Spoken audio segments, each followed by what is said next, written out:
got here are 3 areas with an area border router being the corp router and then internal router San Francisco and New York. The IP addressing scheme are the ones that are shown here in these networks. So what I want to do is go through the configurations, and they're really not very complex when we do these things. We can give, in the book, in his labs, he gives router IDs, and we can do that. Just remember, you can do that.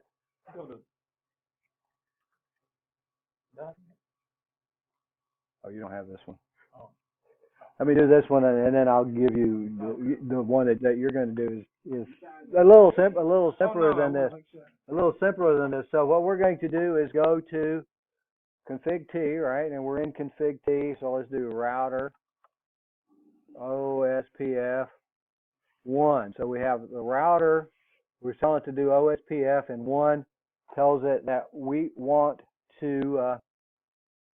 1 is just the process ID when we do these things. Then we need to advertise our networks. We do a question mark here. We can do neighbor, network, whatever else here. Neighbor here, the neighbor, if you want to manually configure neighbors, you can do that. So I told you what I do is do show IP interface brief. So this, that's not what I want to do, is it? I want to do show IP route. Much better. The C's here are the ones that I want to advertise. You notice that we have C's in these. The C's are actually 24 bits. The L's are 32-bit. The L's, the locals here, are actually individual IP addresses, individual interfaces on this. We got the 1010, 10.1, and then what? The 10, 10, 11, 1. Which are going to be the interfaces on the router. And then we have the other local 172.16.10.1, 172.16.10.5, which goes to the other end of this thing. So what I can do to this, I can do this a couple of different ways, and he's done this several different ways, so I'll do it the way that he did it in the book. The first one we want to do is advertise network 10.10.0.0. Now, in these, you're going to have to use the wildcard mask. EIGRP, if you remember, we really didn't have to do that. We could, we didn't. And I bet good money on the ICND, CCNA test that they want you to use the wildcard mask. Wildcard masks are easy. We talked about increment to do subnetting. We had our increment. The increment on these things is going, or the increment, the wildcard mask is going to be the increment minus 1. And the only one, the increments that we're going to use, the only ones going to be here are going to be in the 10. So the zeros say, ignore me. So we don't care about the first 2 addresses. That it could be any of those. But then we're going to look at 255.255, which says, hey, check the last 2. So that's going to give us the 10, 10, 10, 10, 10, and the 10, 10, 11 networks. And then we have to tell it which area we're going to be in. And when we're doing this one, we're in area 0, right? Area 0. You have to tell it the area. We're going to get to area 1. We're on the corp router right now, and all of its interfaces are in area 0. So the next network that we want to advertise is going to be what, 172.16, 72.16 dot, is it 3? 10, no, 172.16.10 dot 10 dot 0, and it's subnetted with 255, 255, 255, 252. That means our increment's 4. So 4 minus 1 is 3, so our wildcard mask is going to be 3. So it'll be 0.0.0.3, and this is still going to be area 0, right? And I'm going to use the up arrow key here because I'm lazy and I make a lot of typos. We have one other 192.172.16 address, 10.4, right? 10.4. Now all of the corp Oh, you're right. Well, yeah, you're right. I messed up. Well, let's fix this other one then. This is a good thing. How do you fix it? How do we fix it? You're absolutely right. That's okay, but the easiest thing is we go back here and type no whatever we just did. Okay? And then because if you don't, this thing has a tendency to leave everything in, which can really make a mess. So now we're going to do the .0 and we'll get the right area in here. So this is going to be in area 1, right? And then we're going to have 4, and that's going to be in area 2. That's a disadvantage of being half blind and not having your glasses with you too. 4, and it's going to be in area 2, right? Huh? Area 2. Okay, so we can go back and we don't have any. We shouldn't have anything yet because we should be talking about. We don't have OSPF on that single router here. But I'm a show run kind of guy. I like to look at this thing to see what it's actually done. So we have our interfaces here. 1010. I got the IP addresses right. Router OSPF1 says log adjacency changes. That's the default, which means that as the adjacency changes, you're going to get a message on the console. So we advertise the network 1010 and 1010 anything, or yeah, 10, 10, 11, and 12, any of those things. Actually, it's check the zeros and ignore the ones. I told you a lie earlier. So we're going to check to see if it's a 10. If it's a 10 and we don't care what the last two are, it's going to advertise those, any of those that are on this router. So we got that one done. Thank you. You helped me struggle through that one. Now let's go to San Francisco. Enable config T, and then we can do router OSPF, and we can use one again. Doesn't really matter. Do show IP route. When we do these things, the connected ones are the ones that we want to advertise. In the actually, he did the same thing in those, didn't he? He did the. Let me show you a different one to do it. What we could do here with the connected ones is it's a little bit more type in network 10. 10, 20.0, right? So our increment's going to be 256. We have the last one, so it's going to be 255. So it'll be 0.0.0.255. Now, all of these are going to be in area 2. Is that right? Let me get over here and look. Area 1. All of the interfaces on there are going to be in area 1, right? Did I get that one right? AREA, area 1. That's the one. The next one is 10.10.30, so we can do 10.10 30.0, and it's going to be in area 1 also. And my guess is, even though he's showing you all these different ways to do it, I don't know if the test will actually allow you to do it the other ways or not, the shortcuts. Typically, they want you to do things like this so that you can show that, hey, I know how to do a wildcard mask. Of course, you show the other way you know how to do a wildcard mask too. And then we're going to do network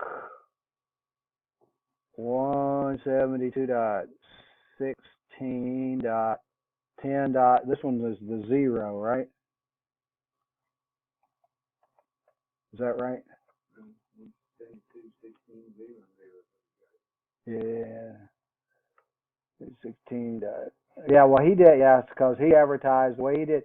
Well, we'll do it his way. We'll do it his way. 172.16.0.0 with a 0.0.255.255. Again, what that's saying is any interface on this router that starts with 172.16, put it in OSPF. Area, the other ones are just a little more specific. Area 1, right? This is what we want to see. It says process 1, all this other stuff 000 from loading to full. Loading done, so we're in full state. Now we need to go down to our New York router and do the same thing. Config T, and it's going to be router OSPF 1, and I'll do a show IP route, and then we're going to do, we're in OSPF, right? We did that already. Yep.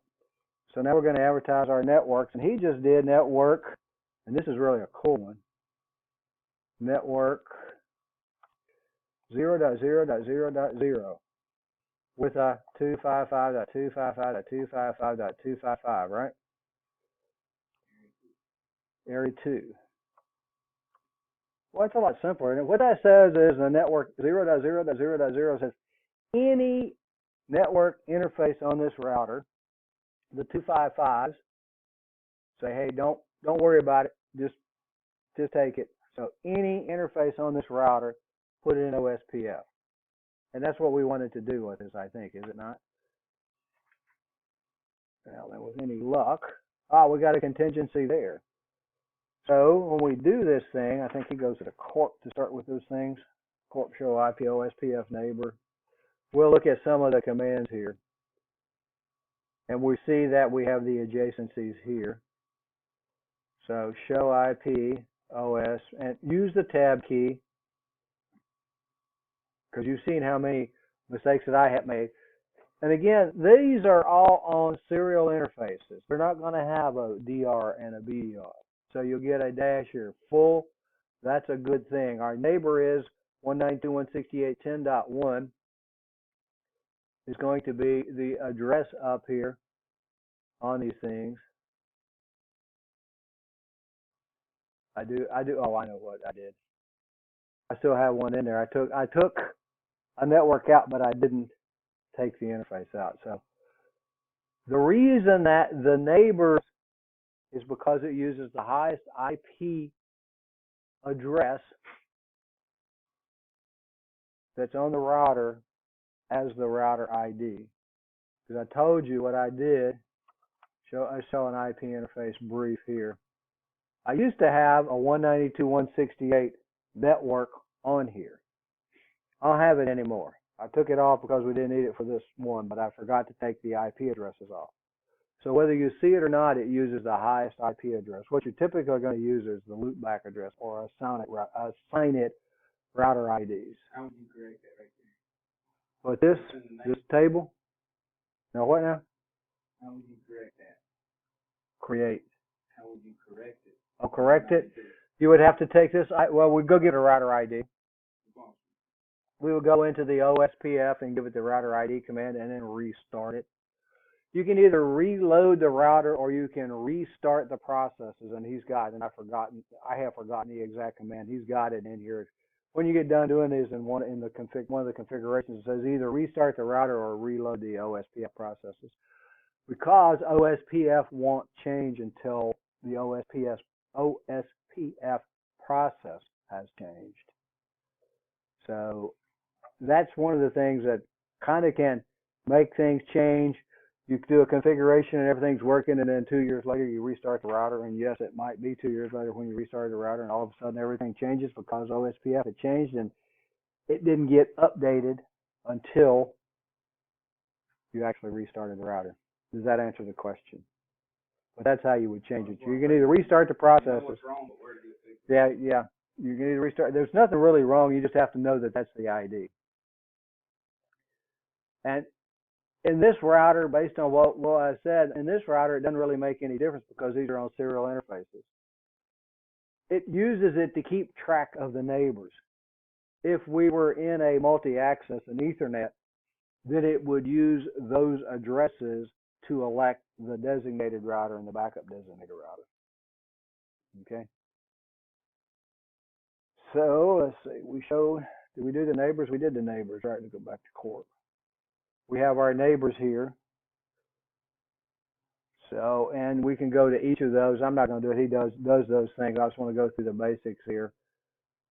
Let's show IP OSPF. When we look at the protocol, supports only a single type of service route, supports opaque link state advertisements. It is an area border router. And this one is, even though I tried to not make it that when we were starting up. it's an area border router because it has interfaces in two different areas. The delay 5 seconds here. The hold time of two SPFs is 10 seconds. The link state interval on this one is 5 seconds. Number of externals, and we don't have any externals here because I don't have any external addresses. The number of interfaces in this area is 2, the backbone 0, because I still have the other one here that I didn't put in. And then the algorithm that it uses. Area 1 and Area 2, we got no authentication, and it's got one interface in each of those areas when we do these things. So you can get a lot of information by showing these. Now let's do show OSPF. OSPF. We're going to show interface gig 00. Look at an interface on this thing. Show IP OSPF. And you notice I made the mistake. It tells me, the little caret tells me where the mistake is, where the error is. So show IP OSPF, and we can look at the interface on this thing. Suppress hellos. No, I'm going from the bottom. I'll go up here. The internet address, the process ID, the router ID, and again, the router ID on this one's going to be the highest IP address on this router, which is going to be the 172.16.10.5. We could have given it a network ID address, and in that case, it would have taken it. The network ID command overrides everything else. The reason it's kind of maybe iffy to use IP addresses is they may change. But again, in the serial, shouldn't be that big of a deal. Huh? That makes it makes the router ID static, yeah. It doesn't matter. Yeah, you may have to use a loopback address to make the one the designated router that you want to be, because it's going to be the one that has the highest IP address or the highest router ID is the one that's going to be elected the designated router in a multi-access, an Ethernet environment. We have the same transmit and delay. The designated router ID, that means that if it were electing one, you notice the designated router is this guy, this interface address. There's no backup designated router because there's really no designated router on this. We'll look at some of that. We saw that already, didn't we? The hello timer, again, is 10 seconds and the dead time 40 seconds. The 40 seconds says we're going to wait 40 seconds before we declare the other guy dead. And these are two of the things that have to match, is the hello timer and the dead timer before it'll form an adjacency. I guess that we could, instead of me just doing, let's do a show IP OSPF question mark, and these are the things that we can see. So we did neighbor, we did interface, we don't have any virtual links, so we're not going to look at that. Let's do the database. Gives you, again, the information here. The link ID, the advertised router, the 172.16, the advertised router is 172.16.10.5, and this is going to be, this is where the router ID comes in. This is why you kind of sort of got to know it when you look at the neighbor table. Because you notice these things, and this one down here, the link ID, the advertised router, and this is the age of these things, and this will change a little bit when we do this. And since we have an area border router, we also have summary addresses when they do these things. And we can show an IP route here, and we have O's. O's are OSPF are O in these things. If I go over here to these guys, show IP route. See, these say inner area because when we do these things, they're going outside of their area to get these routes over here. So these routes are inter-area routes, which means they're not in the area where we are. I think that does most of the ones. Yeah, we didn't do it. Yeah, we did a show IP protocols then. And we did the IP route. We did the IP OSPF database. So that should be it for configuring. You notice that these things really are not that big a deal to configure if you do it. And again, when I want to know which networks to advertise, show IP routes. Anything that's got a C are the ones that you want to advertise. Or you could use that simple one, network 0.0.0.0 with a 255.255.255, which says it advertises any network that's on this router. So with that, let's go into the troubleshooting.